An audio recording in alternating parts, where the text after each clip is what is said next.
Estudando o Livro dos Médiuns, um estudo sequencial da obra O Livro dos Médiuns de Allan Kardec.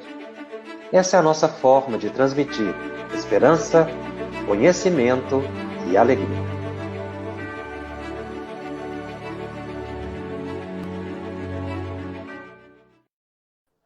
Olá! Estamos dando início a mais um programa da série Estudando o Livro dos Médiuns e, especificamente, falaremos hoje do capítulo 1 da primeira parte de O Livro dos Médiuns. Há Espíritos é o tema de hoje. A segunda parte, a conclusão do programa passado, quando nós tecemos as considerações gerais, segundo Allan Kardec, sobre a questão da existência, da sobrevivência dos espíritos e da possibilidade da sua comunicação. Esse estudo, para o médium, é fundamental. Nós precisamos entender a sobrevivência do espírito, que os espíritos não detêm todo o saber, que esse saber é relativo ao seu grau de conhecimento, e que eles nada mais são do que as almas dos homens que viveram na Terra, ou seja, os espíritos somos nós, depois de desencarnados. Como o médium vai lidar diuturnamente com os espíritos, e ele lida continuamente com os espíritos, nós precisamos entender bem a natureza dos espíritos e o modo de relacionamento com eles. É o que Allan Kardec mostra nesse capítulo, quando faz a indagação a espíritos, ele tem todo um arrazoado para provar a existência, a sobrevivência, a comunicabilidade. Já que, em relação especificamente à sobrevivência do espírito, todas as doutrinas espiritualistas têm essa concepção. O que diverge do espiritismo é exatamente a possibilidade da comunicação direta com as almas daqueles que já viveram na Terra. Porque muitas doutrinas espiritualistas também concebem a comunicabilidade com os espíritos, mas não são bem homens, muitas vezes são deuses, ou divindades, ou então entidades que estão fora dessa realidade puramente humana. Allan Kardec, no capítulo estudado, ele usa uma expressão que é muito importante nós entendermos a colocação quando ele diz manifestações espíritas, para se referir à manifestação dos espíritos.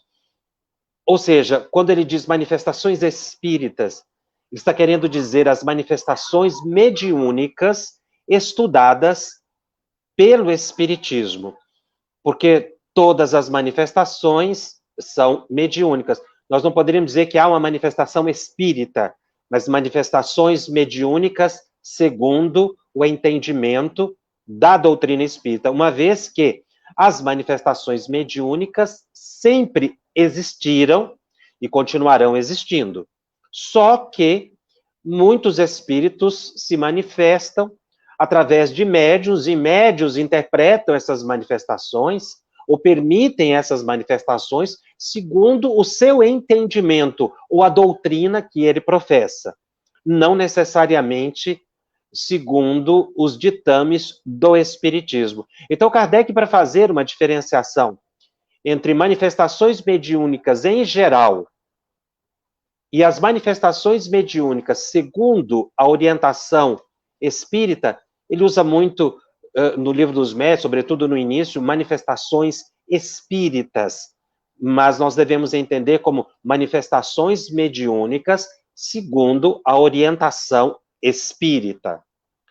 E para entendermos essa questão da possibilidade da manifestação dos espíritos no plano material, nós temos que entender que nós também, podemos dizer assim, nos manifestamos no mundo espiritual.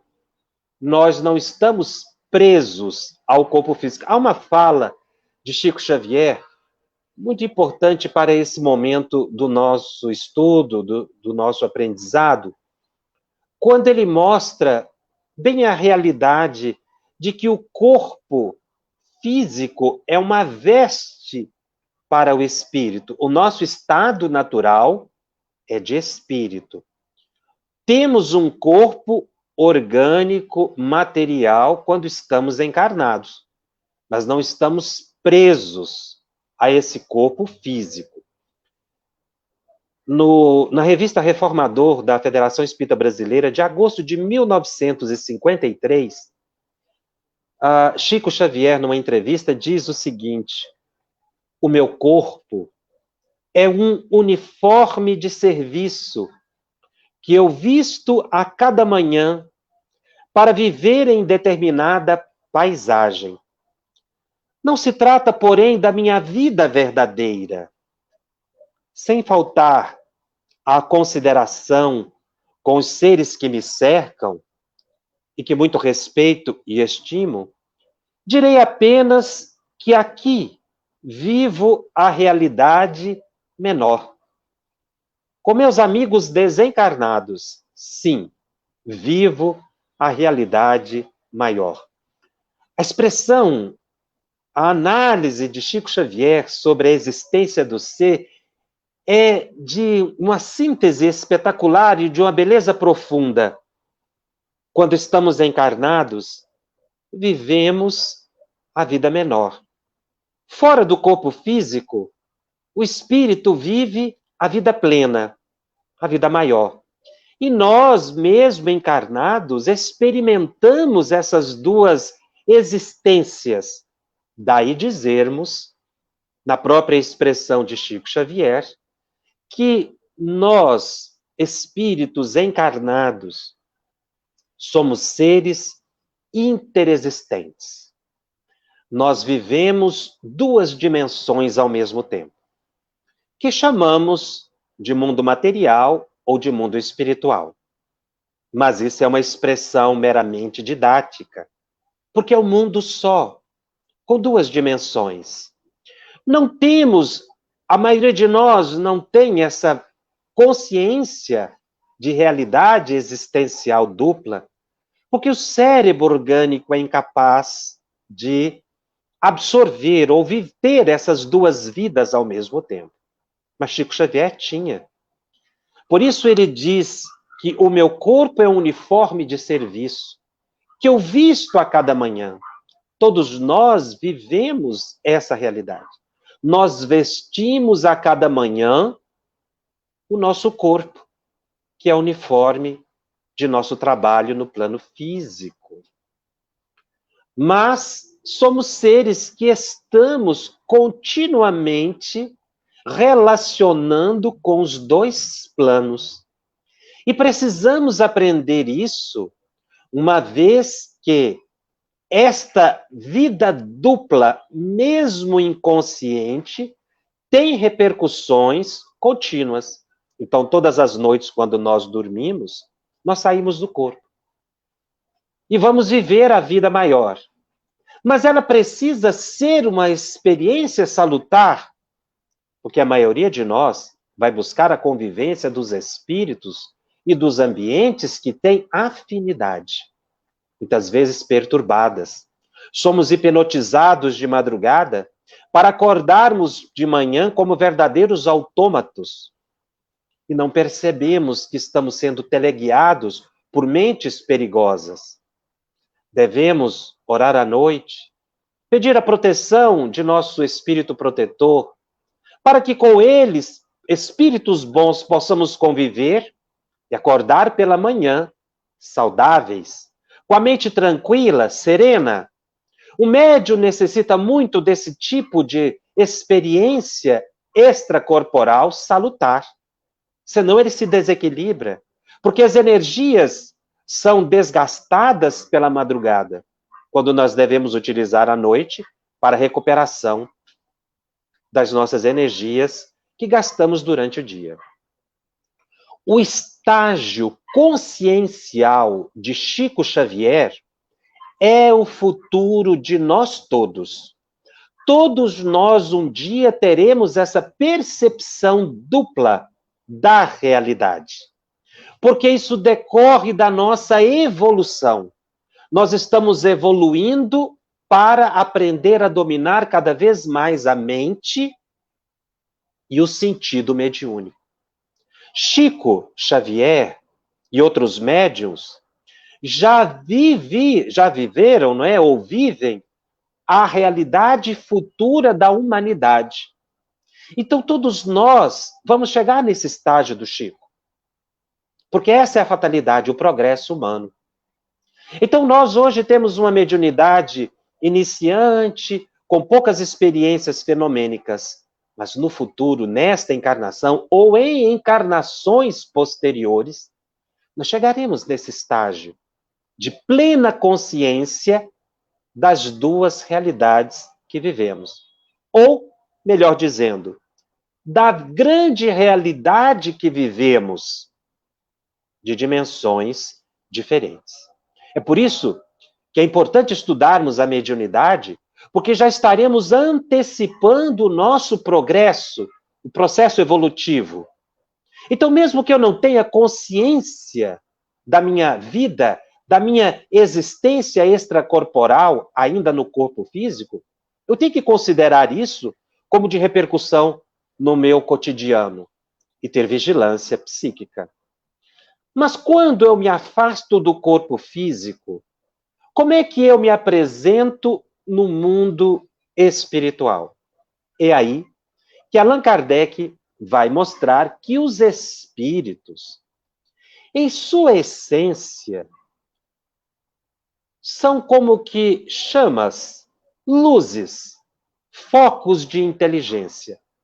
E que revestindo esse foco de inteligência, que em essência é luminosa, existe um corpo que envolve o espírito, que ele chamou de entorno do espírito ou perispírito. É um corpo fluídico. Quando nós estamos encarnados, então nós temos dois corpos. Nós temos o corpo físico e temos o corpo espiritual, que é o perispírito. Nós precisamos entender perispírito para entender fenômeno mediúnico. Porque o fenômeno mediúnico se dá através do perispírito. O perispírito, segundo Allan Kardec, no capítulo 14 do livro A Gênese, quando ele fala da formação e propriedades do perispírito, ele diz que o perispírito, o corpo fluídico dos espíritos, é um dos produtos mais importantes do fluido cósmico. O que é esse fluido cósmico? Os espíritos revelaram a Allan Kardec que existem dois elementos gerais: o espírito e a matéria. O espírito é o foco de inteligência. Quando encarnados, damos o nome de alma. Quando saímos do corpo, pela desencarnação, somos espírito. Mas é o foco de inteligência. O outro elemento geral da natureza é a matéria. Então, os dois grandes elementos criados por Deus são o espírito e a matéria. Mas a palavra matéria, ela precisa ser entendida os estados que nós temos aqui no plano físico. Por exemplo, sólido, líquido, gasoso, a energia, tudo é matéria. O que não pensa é matéria. Mas também existem estados de matéria ainda desconhecidos da ciência, que os espíritos revelaram. Os espíritos disseram a Kardec que existe uma matéria originária criada por Deus, num estado desconhecido. Só foi possível os espíritos esclarecerem a Kardec até aí. E os espíritos deram um nome para designar esse estado originário de matéria. Eles disseram, para a possibilidade de entendimento daquela época e ainda da nossa, que seria um estado fluídico, fluido, aquele que flui. Mas, na verdade, é um estado de matéria que não quer dizer que ele flui. A palavra fluídico é apenas para diferenciar da matéria tangível dessa matéria grosseira que nós temos aqui no plano físico. Então, é uma matéria cósmica universalmente distribuída, que nós vamos chamar de fluido cósmico universal. Seria algo que flui, que teria uma sutileza, uma densidade desconhecida. Então, a palavra fluido não quer ainda dizer exatamente qual é esse estado originário, mas é uma palavra, ou uma expressão, fluido cósmico universal, para dizer dessa matéria que está universalmente distribuída. Nós temos que imaginar essa matéria, porque ele é diferente de espírito, ele não pensa, é um estado de matéria, distribuído no universo todo. Então, nós temos que fazer uma abstração para entender esse estado de matéria. É como se nós estivéssemos mergulhados num grande oceano. A água desse oceano imaginário é o fluido cósmico universal. Então, esse fluido cósmico, ele está em todos os lugares. Ele está aqui, ele está alhures, ele está em outros planetas, ele é universalmente distribuído. Então, todos nós estamos mergulhados no fluido cósmico. O fluido cósmico modifica-se e dá origem a todos os estados de matéria que nós conhecemos no plano físico, na dimensão física e na dimensão espiritual. Então, o espírito tem um corpo, perispírito. De que é formado o perispírito? É uma parte do fluido cósmico universal. Ah, mas quando eu vejo um espírito, ele está vestido com uma roupa. Essa roupa, ela é feita pelo fluido cósmico universal. Todas as construções do mundo espiritual têm origem no fluido cósmico universal, são modificações. Aqui no plano físico, na minha casa, no centro espírita, no meu trabalho, cada um tem uma atmosfera fluídica, porque a água está, não é? Ou o fluido está disseminado em todo o universo.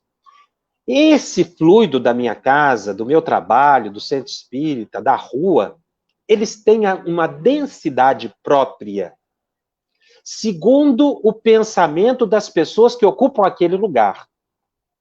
Então, se são pessoas boas, se pensam bem, a densidade desse fluido cósmico, desse fluido ambiente, será mais leve. Se é um ambiente de violência, de criminalidade, em que as pessoas são distraídas da espiritualidade, dos valores morais, esse fluido, ele fica denso. Kardec verificou que o fluido cósmico universal, ele varia de planeta para planeta, segundo o seu grau de elevação. Então, o fluido cósmico que existe na Terra é diferente de planetas superiores. Ele é mais denso. Mas também ele é mais leve do que de planetas primitivos, que seria ainda mais denso ainda. Estamos fazendo por comparação.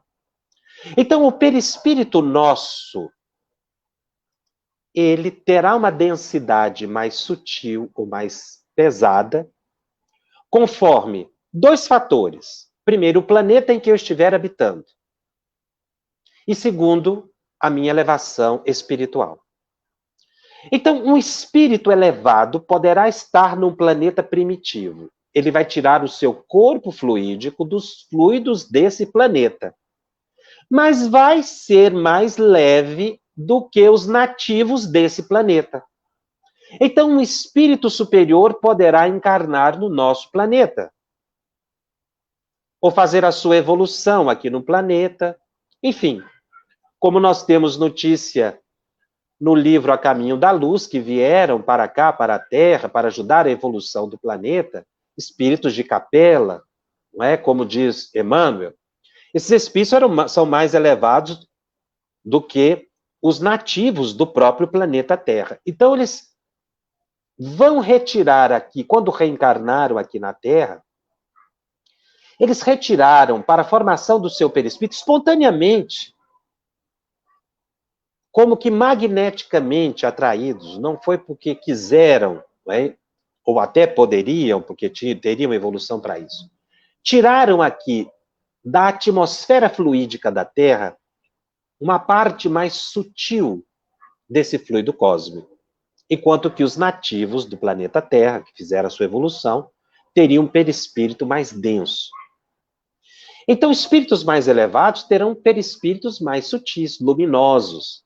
Espíritos mais embrutecidos terão perispíritos mais densos, menos luminosos ou até mesmo opacos. Existem espíritos tão inferiores que convivem conosco, que têm um corpo espiritual tão denso como esse que nós temos quando encarnados. A compreensão do perispírito é importante exatamente porque é através do contato de perispírito com perispírito que nós vamos identificando a categoria dos espíritos. Outra propriedade do fluido cósmico universal que Allan Kardec identificou é que o perispírito, assim como os fluidos que nos rodeiam, são alteráveis pelo pensamento. O nosso pensamento caminha pelo fluido cósmico, assim como o som se desloca pelo ar. Uma prece. Quando eu faço uma prece, como é que essa prece vai atingir os planos superiores elevados? A nossa prece vai ser impulsionada pela nossa vontade, mas vai seguir, o nosso pensamento vai caminhar, digamos assim, vai se deslocar pelo fluido cósmico universal. Essa água, não é? É como se o nosso pensamento fosse caminhando pela água, pelo fluido cósmico, por comparação que nós estamos fazendo. O fluido cósmico universal está em todos os lugares. E dá origem, portanto, como dissemos, ao nosso perispírito, como a todas as almas têm perispírito, não é? Todos os espíritos têm perispírito, formados pelo fluido cósmico do planeta. E ele tem propriedades muito importantes. O perispírito é o modelador biológico do nosso corpo físico. Então, quando nós vamos encarnar, o nosso perispírito é que vai determinar o tipo de corpo que nós teremos. Então, o nosso corpo físico é uma réplica do nosso perispírito. No perispírito existem todos os órgãos e células e organelas celulares que existem no corpo físico. Ah, então tem sangue no perispírito? Tem. Porque o nosso corpo físico é uma duplicata do perispírito. Por isso é que na reunião mediúnica, quando o espírito fala que ele está com dor e ele está vendo uma ferida no corpo, ele está vendo a ferida no corpo perispiritual, que é tão realidade para ele como é uma ferida nesse corpo. Por isso é que eu não posso desconsiderar essas falas dos espíritos em reunião mediúnica e achar que isso é apenas imaginação. Isso é uma construção psíquica real para o espírito. Então ele sente dor, ele sente emoção, ele sente angústia, ele vê a ferida. Porque ele está fixado psiquicamente naquilo e a gente não se liberta com facilidade dessas dores, de deformidades, tão rápido assim depois que desencarnamos. Porque nem todo espírito tem condições de controlar as manifestações da sua mente no próprio perispírito. Só espíritos superiores é que conseguem moldar, mudar, controlar o seu perispírito pelo pensamento.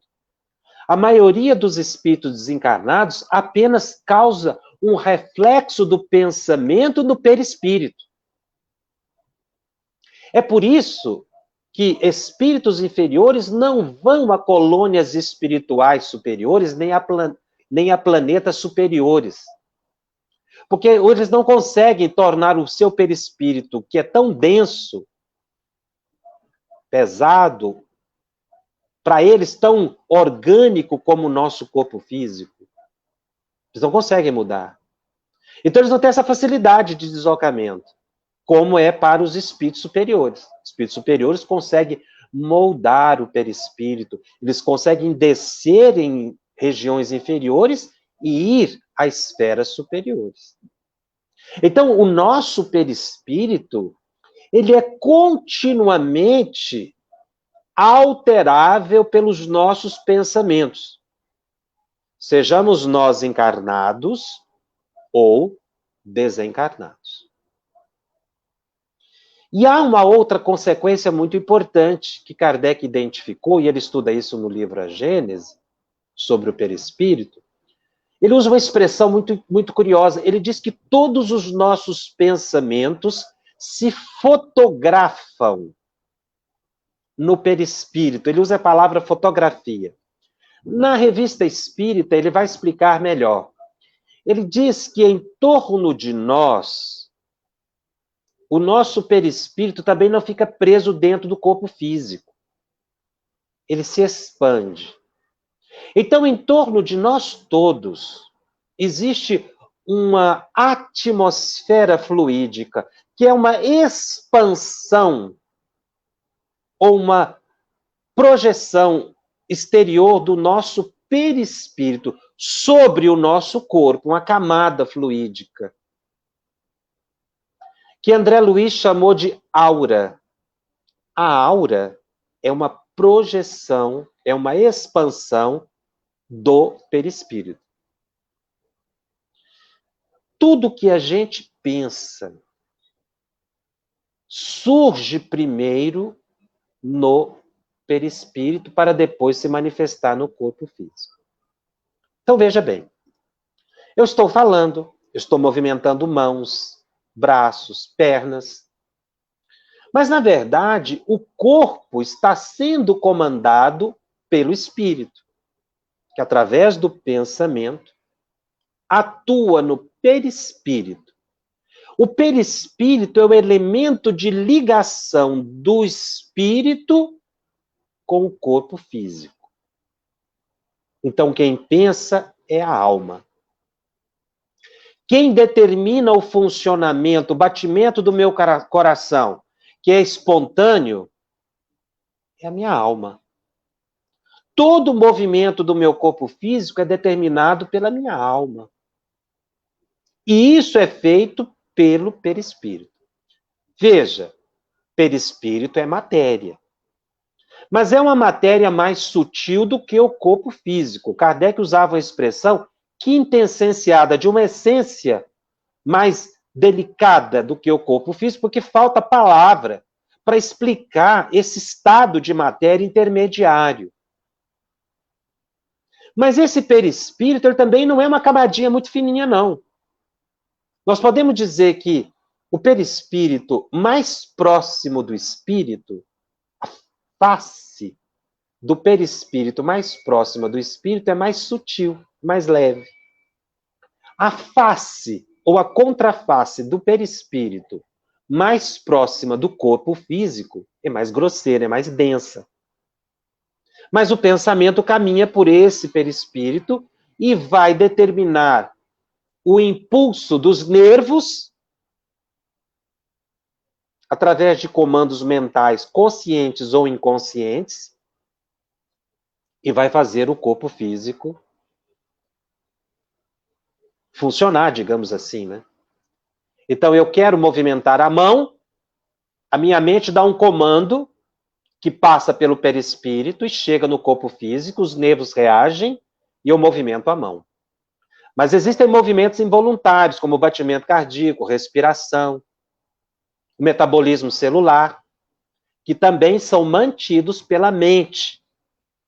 E aí, inconscientemente, o espírito, a alma, determina o funcionamento do corpo. E nós estamos ligados a esse corpo, portanto, pelo perispírito. Mas à noite, quando nós saímos do corpo, o corpo fica na cama e nós saímos com o corpo fluídico, o corpo perispiritual. Então, esse corpo fluídico ou perispírito é o elemento de ligação. Ora, todo comando que eu dou no corpo é através do perispírito e feito pela mente. Então, tudo que eu penso, primeiro se projeta no corpo perispiritual, para depois seguir para o corpo físico. Um dos elementos evidentes é a ação de andar, de respirar, como eu falei. Mas existem outras repercussões no perispírito que não são muito visíveis, ou diretamente visíveis, pelo menos por nós encarnados, que é a imaginação. Tudo que eu penso se projeta no perispírito e se expande através de nós e se projeta na aura. Então, a nossa aura ela é continuamente maleável, mutável, e vai demonstrando tudo que eu penso, tudo que eu sinto. Se eu penso bem, eu vou criar em torno de mim uma atmosfera fluídica agradável, simpática aos bons espíritos, mas desagradável aos espíritos inferiores.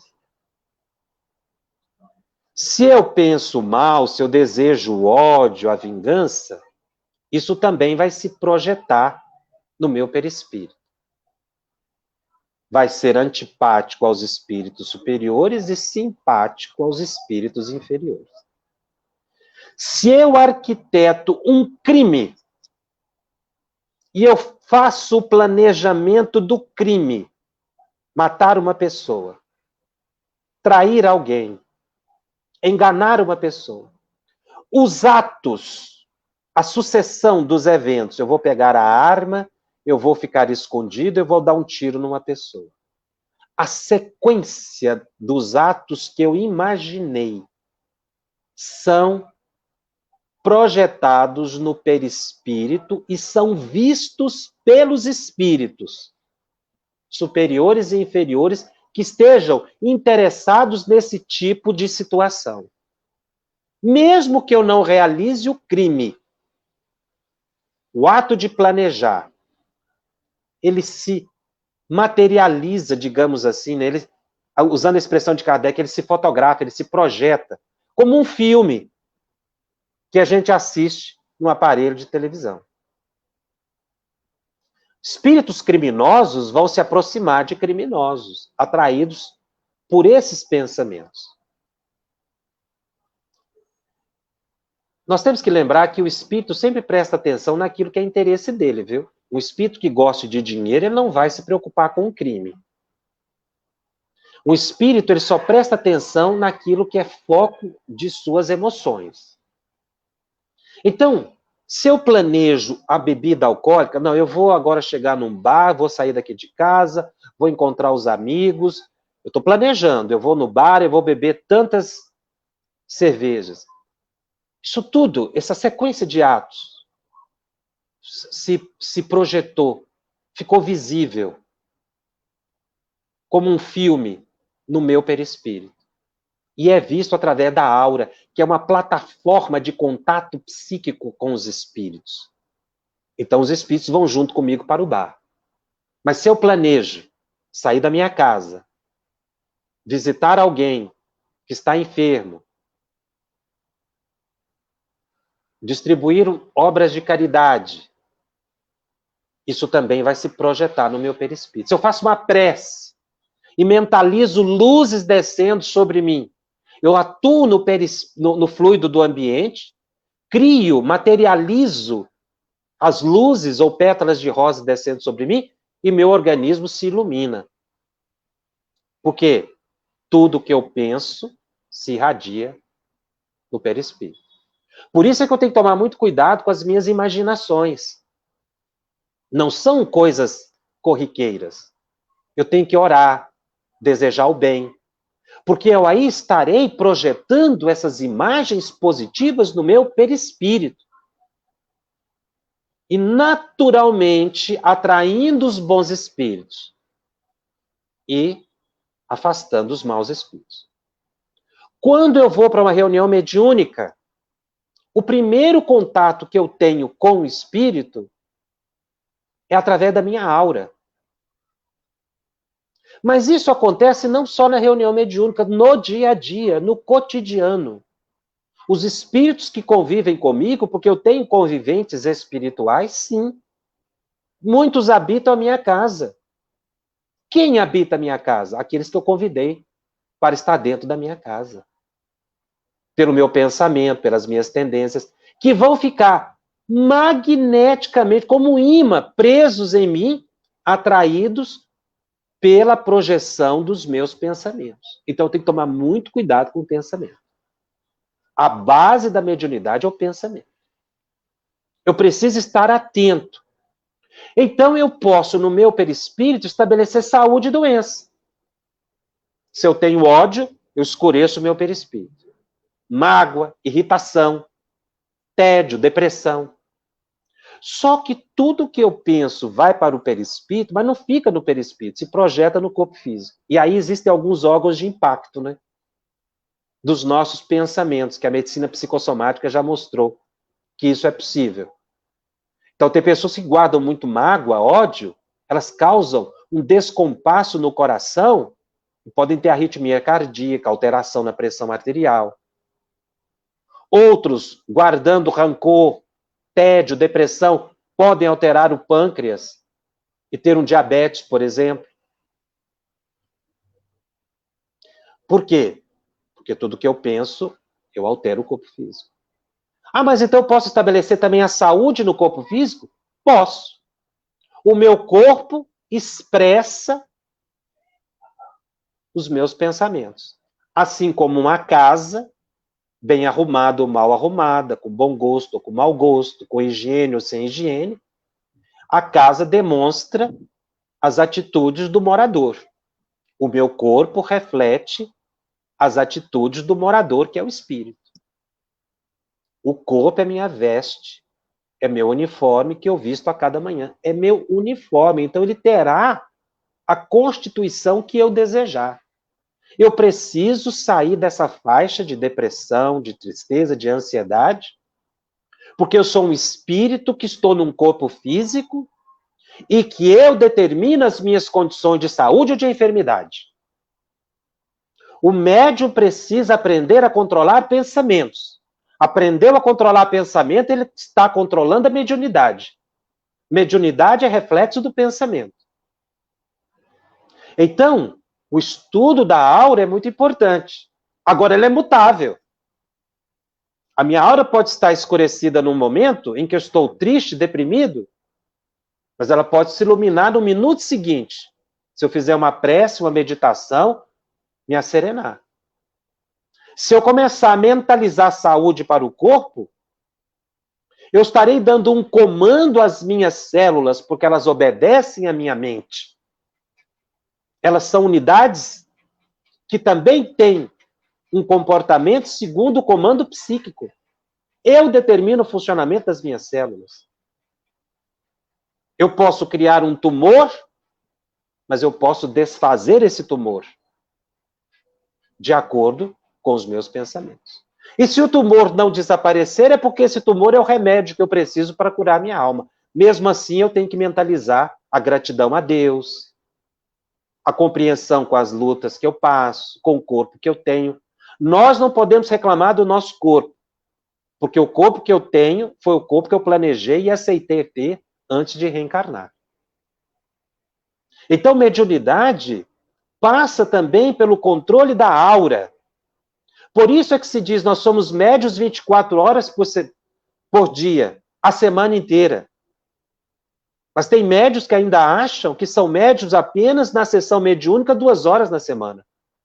A sessão mediúnica é a menor expressão que se tem da mediunidade. Não estamos aqui desmerecendo, porque ali estamos para auxiliar na atividade curativa dos espíritos sofredores. É o meu local de prestar caridade. Mas eu trabalho mediunicamente todos os dias. Porque todos os dias eu estou lidando com o pensamento, eu não paro de pensar em nenhum momento. Eu me alimento de pensamentos. Então eu reflito esses pensamentos nos espíritos. E os espíritos refletem esses pensamentos em mim. É contato mental. Os espíritos, segundo Allan Kardec, manipulam os fluidos não com as mãos, pelo pensamento, está lá na Gênese. Então, essa aura é a nossa plataforma de contato, de comunicação. Como André Luiz diz no livro Evolução em Dois Mundos, é uma antecâmara. É uma antecâmara do espírito. Essa expressão é interessante usada por André Luiz. Antecâmara do espírito. Ou seja, quando um espírito se aproxima de mim, o primeiro contato que ele tem é com a minha aura, que será simpático ou não a ele. E ele vai ficar do meu lado ou não, conforme a minha aura. Então, é através da aura que nós temos atividades de intercâmbio. Por isso é que falamos que todas as pessoas são médiuns, né? Porque todas as pessoas têm essa plataforma de contato com os espíritos. Sejam, nós somos vistos e examinados pelas inteligências superiores, diz ainda André Luiz, no livro Evolução em Dois Mundos, capítulo 17. E ele conclui dizendo, somos sentidos e reconhecidos pelos nossos afins, temidos e hostilizados, ou amados e auxiliados pelos irmãos que caminham em posição inferior à nossa. Então, realmente, o nosso perispírito, não é? Que é essa plataforma de contato com os espíritos, através da atmosfera fluídica, segundo Allan Kardec, ou aura, como diz a André Luiz, é que precisa ser nossa atenção no cotidiano. Quando eu passo a controlar os meus pensamentos, eu estou desenvolvendo minha mediunidade. Seja ela intuitiva ou psicofônica, seja eu médium ostensivo ou não. Então, muita gente acha que desenvolve mediunidade indo para reunião mediúnica. Não, lá eu pratico a mediunidade. Eu desenvolvo a mediunidade no dia a dia. Quando eu era jovem, lá pelos 17, 18 anos, começando a estudar mediunidade, eu li uma frase de Ivone que me chamou muita atenção. Na época eu fiquei até meio confuso. Ela diz assim, eu nunca sentei numa mesa para desenvolver a mediunidade. Eu tinha aquela visão de que eu tinha que ir para reunião mediúnica para desenvolver mediunidade. Depois eu fui entendendo com ela mesma que a gente desenvolve mediunidade no cotidiano, pelo controle das emoções, pelo controle psíquico. Isso é que é desenvolver mediunidade. É isso que eu aprendo estudando o livro dos médiuns. Eu vou ficando por aqui. Na próxima semana eu vou continuar o tema, falando de espírito, só que vamos falar o capítulo seguinte, o maravilhoso e o sobrenatural, e vamos responder aqui algumas perguntas que já nos chegaram.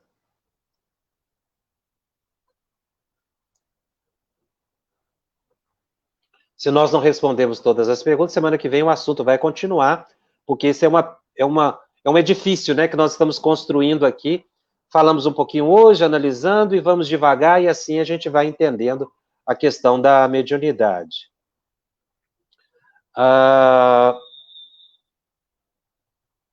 Humberto nos pergunta, os fluidos cósmicos em torno de cada mundo se diferenciam? Exatamente. Como o perispírito é o meio do espírito acessar a matéria, é a razão da necessidade de mudança de perispírito na mudança de mundo? Pelo que a gente entende, é isso mesmo, Humberto. Se eu evoluir e eu for para um planeta superior e ali habitar, espontaneamente eu vou formar um corpo perispiritual compatível com aquele ambiente. Mas os espíritos dizem o seguinte, o perispírito, para os espíritos superiores, ele é moldável, viu? Então ele pode mudar a forma. Uma pessoa, por exemplo, que desencarna como criança, é um espírito superior. Ele não vai ficar como criança no mundo espiritual, por quê? Porque o nosso estado natural é de adulto, ele vai crescer rapidamente, porque ele controla o perispírito. Mas se for um espírito inferior, que não sabe dominar o perispírito, ele vai continuar como criança e vai reencarnar como criança. Nancilene pergunta, nossa psicosfera é formada pelos nossos pensamentos. Perfeitamente. De acordo com a qualidade dos pensamentos, essa psicosfera pode ser leve ou pesada. Foi exatamente o que nós quisemos dizer. O Guilherme Vilela completa. O perispírito é absorvido de forma modificada e apropriada a cada dimensão ou planeta. Perfeito, o pessoal está aí colaborando na interpretação do pensamento, é isso mesmo. Se uma pessoa sofre uma amputação de um membro ao desencarnar, o seu perispírito se recupera ou continua amputado? Essa é uma pergunta muito interessante. Depende da condição do espírito. Se eu for um espírito inferior, que não sei controlar o meu perispírito, eu vou chegar do outro lado amputado. Eu vou chegar lá com a ferida, com o tumor, porque eu vou estar psiquicamente condicionado a isso. Mas se eu já estudo, e a importância desse estudo, né, e da vivência, se eu já aprendo que eu posso controlar e evoluo mesmo encarnado pelas minhas qualidades morais, pelo meu comportamento espiritual, então eu saio do corpo físico, eu posso ter uma deformidade física e ao desencarnar, rapidinho, nós não podemos dizer o tempo, né, porque isso varia de pessoa para pessoa, mas eu vou voltar ao meu corpo natural, porque o perispírito é moldável, então eu não preciso ficar amputado. Do outro lado. Agora, tem espíritos que não sabem fazer isso. Tem espíritos tão materializados que não sabem que desencarnaram. A Ivone Pereira conta um caso tão interessante, ela disse que certa vez estava na rua e começou a chover. E ela se escondeu, se abrigou debaixo dessas marquises de prédio, né? Quando ela olhou do lado, estava cheio de espírito do lado dela, escondendo a chuva. Nem estavam na rua, espíritos da rua, que nem sabiam que tinham desencarnado. Então eles vão continuar com as feridas, com as deformidades, com as amputações. Mas eu preciso aprender que esse controle depende do meu amadurecimento espiritual. Eu posso controlar, desde que eu vá aprendendo ainda no corpo físico a controlar os meus pensamentos, para não ter essa surpresa desencarnatória. A Lúcia nos pergunta, a aura é a expansão do perispírito, o duplo etérico, onde se encaixa nesse contexto? O duplo etérico é ainda uma manifestação do próprio fluido cósmico universal, seria ainda uma outra variação do próprio, ou um estado perispiritual em que nós saímos do corpo físico, quando à noite, quando dormimos, com o nosso duplo, que é o corpo perispiritual, que é a réplica do corpo físico. Mas esse duplo terá uma aura. A aura ou a expansão do perispírito é diferente do duplo. Então, o duplo etérico tem também essa aura. Não se confunde duplo etérico com aura. Tá? O duplo é exatamente o corpo com que nós nos afastamos dele, do corpo físico à noite, por exemplo, ou no desdobramento, uma reunião mediúnica e coisas assim. No caso de espíritos, a Graça nos pergunta, Graça Muniz, no caso de espíritos que se apresentam como animais, eles modelam seu perispírito para se apresentarem na forma animalesca ou sofrem alteração por outras mentes? Exatamente isso, Graça. As formas animalescas são deformidades do perispírito, mas aí já é uma outra variação do perispírito. O nosso perispírito é moldável pelo meu pensamento. Tá. Só que, se eu for hipnotizado por outras mentes, a minha mente poderá deformar o meu perispírito. Qual é a base da licantropia, ou zoantropia, essa deformidade na forma de animal? A culpa. Eu cometi um crime. Eu tenho culpa. Um espírito maldoso que domine a técnica da hipnose vai fazer com que um indivíduo que tenha culpa entre num estado tão grave de culpa que ele deforma o perispírito. Mas veja bem, não é o hipnotizador que deformou o perispírito e transformou o perispírito em forma animal. Ele hipnotizou a mente do espírito culpado. E o próprio espírito culpado deformou o seu perispírito.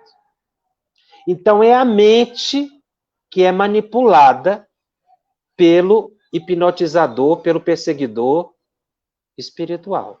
E a mente do indivíduo hipnotizada, deturpada, não é, prejudicada, alterou o próprio corpo. É o que acontece, inclusive, nas sessões de passe, em que um espírito superior atua na mente do paciente, a mente modifica, se ilumina e transforma o corpo e se cura.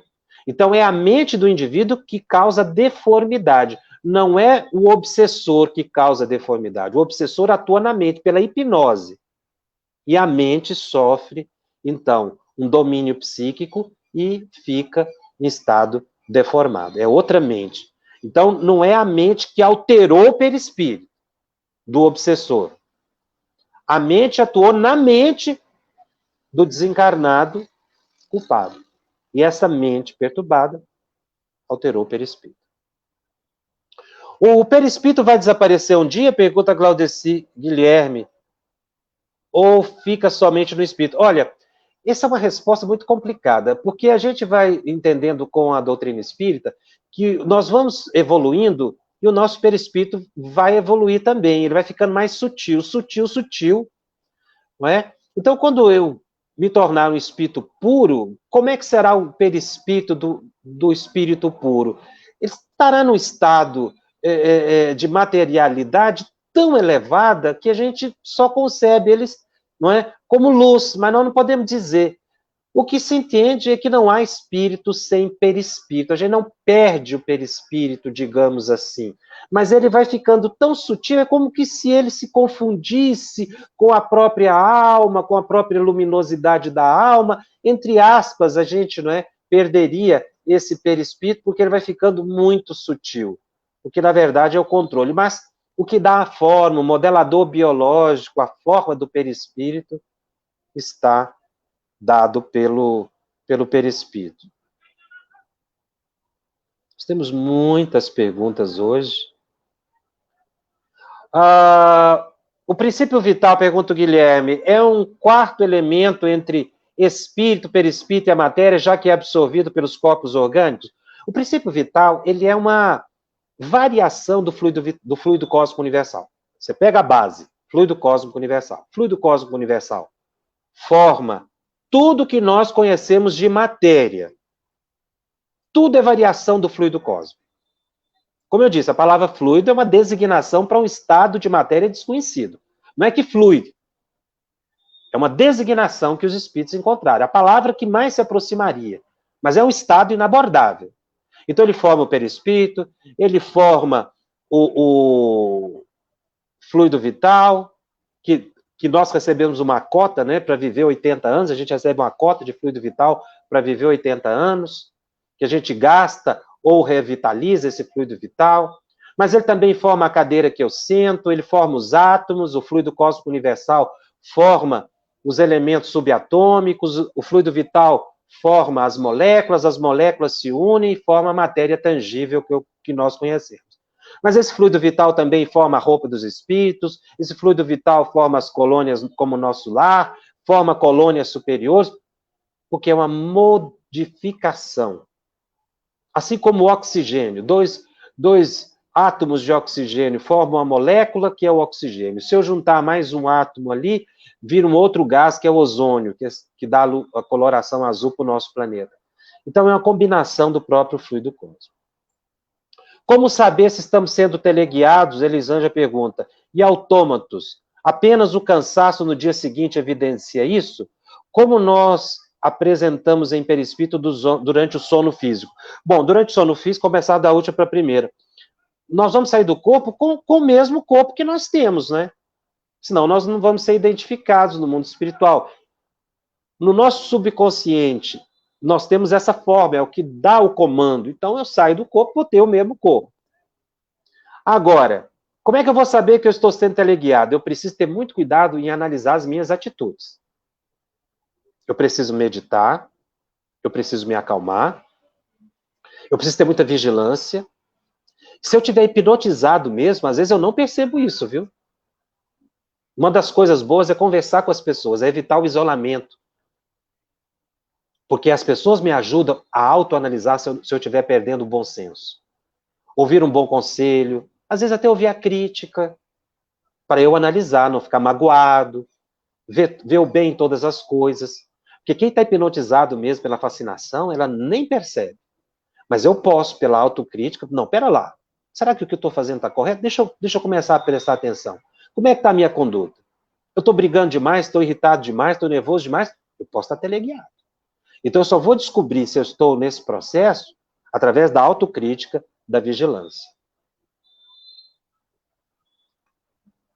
A Ioná pergunta, fluido cósmico seria uma espécie de energia? A palavra energia ainda está muito longe de definir o fluido cósmico. Energia é uma variação do fluido cósmico. Então, o fluido cósmico é uma abstração. Nesse estágio evolutivo que nós temos, nós só podemos imaginar uma matéria que dá origem, inclusive, à energia, né? Então, a energia é uma variação do fluido cósmico. Porque a gente não tem uma definição. Como eu falei, fluido cósmico é uma expressão. Qual a diferença de perispírito e aura? Não. O perispírito se irradia para fora do corpo. O perispírito cria uma atmosfera fluídica em torno de nós. Então, o perispírito não está dentro do corpo. O perispírito está no meu corpo, né, ligado célula a célula, molécula a molécula, podemos dizer assim, do nosso organismo. Mas ele também se irradia, criando em torno de nós essa atmosfera. Essa atmosfera, a palavra atmosfera fluídica é de Allan Kardec. Essa atmosfera é a aura. A aura é em torno de, né? Então, só que o Kardec mostra que os nossos pensamentos se fotografam ali. O perispírito acompanha a aura, o perispírito acompanha a alma. O que acontece com a aura? Não. O perispírito está sempre ligado ao espírito. O espírito tem o perispírito. E o perispírito, ele também tem uma atmosfera em torno de si, uma aura. Os espíritos também têm uma aura, né? Que pode ser luminosa ou não. A Maria Maísa Torres nos pergunta, o fluido espiritual está contido no perispírito? A palavra fluido espiritual é para diferenciar fluido material, dessa matéria que nós estamos aqui no plano físico, da matéria do mundo espiritual. É apenas uma terminologia. O fluido espiritual forma o perispírito. Então, é uma questão de designação. Tem dezenas de perguntas, nós já estamos caminhando para o encerramento. Na próxima semana, eu vou falar o maravilhoso e o sobrenatural. Termino aqui esse capítulo a espíritos. Convido os companheiros a estudarem o próximo capítulo, o maravilhoso e o sobrenatural, para que vocês possam trazer as perguntas e acompanhar a exposição, tirar as dúvidas. É um estudo sequencial. Então, no próximo encontro, no próximo programa, o tema será esse. Nós temos que lembrar que o estudo nosso que acabamos de fazer está disponível em podcast, no canal da FEB, no Spotify e nas demais plataformas de áudio streaming. E você pode acompanhar, então, semanalmente, o estudo do Livro dos Médiuns, toda terça, 19h30 às 20h30, fica gravado na FEB TV, assista aos programas anteriores, se você está começando hoje, não é? Dê a sua contribuição, a sua colaboração, acompanhando as nossas atividades. Os nossos encontros semanais, eles ficam gravados, disponíveis gratuitamente, divulgue, compartilhe com aqueles que não puderam assistir ao vivo. Eu te espero na próxima semana para mais um capítulo de O Livro dos Médiuns. Um grande abraço a todos e até lá. Estudando o Livro dos Médiuns. um estudo sequencial da obra O Livro dos Médiuns de Allan Kardec. Essa é a nossa forma de transmitir esperança, conhecimento e alegria.